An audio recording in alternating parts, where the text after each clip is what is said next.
Akik a Barátság Kulturális Központ Lépcső galériájának legújabb időszaki kiállítását megtekintik, igazán tavaszias színvilágú képekkel gazdagodhatnak. Az alkotóval, Kis Gyöngyi képzőművésszel a tárlat megnyitója előtt beszélgettünk.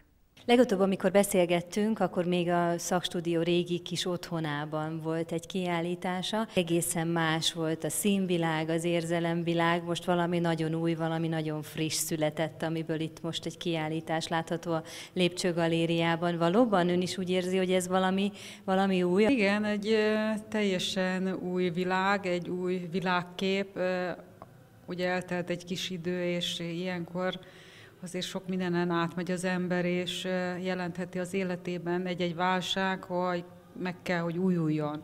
És ezek a képek is ezt az új világot, új látásmódot próbálják bemutatni. A színek azok mindig meghatározták a festészetemet, és a színekkel fejeztem ki eddig is, amit szerettem volna elmondani. Már abból kiindulva is, hogy általában nőkre jobban jellemző azt, hogy a színes dolgok felé vonzódnak. Ezek aztán megjelennek ezeken a képeken is. Fontos önnek a felület is, tehát az is nagyon izgalmas, ahogy lehet játszani a felületek durvasságával, a festékrétegekkel. Igen, ezek most nagyon vastag és erőteljesen felhordott festékanyagok, amik hát igen, adnak egy domborulatot, néha a kép szélén vagy a kép közepén. Igen, tehát ad egy ilyen mélységet a képnek magának. Ezek annyira frissek, hogy még a festék sem száradt meg rajtuk igazából, némelyik, hogyha közelebb megyünk hozzájuk, még lehet érezni azt, hogy a festék szaga az érezhető.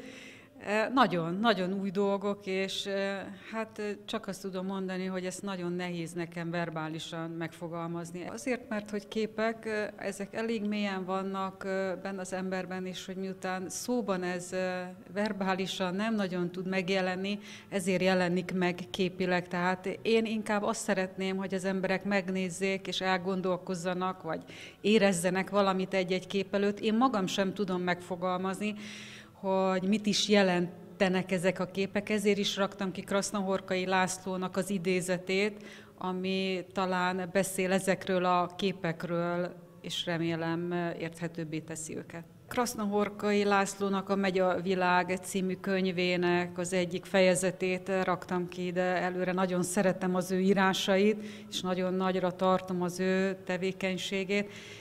Sokszor és sok alkalommal inspirált engem arra, hogy fessek, ezért választottam most is őt, mint idézetet.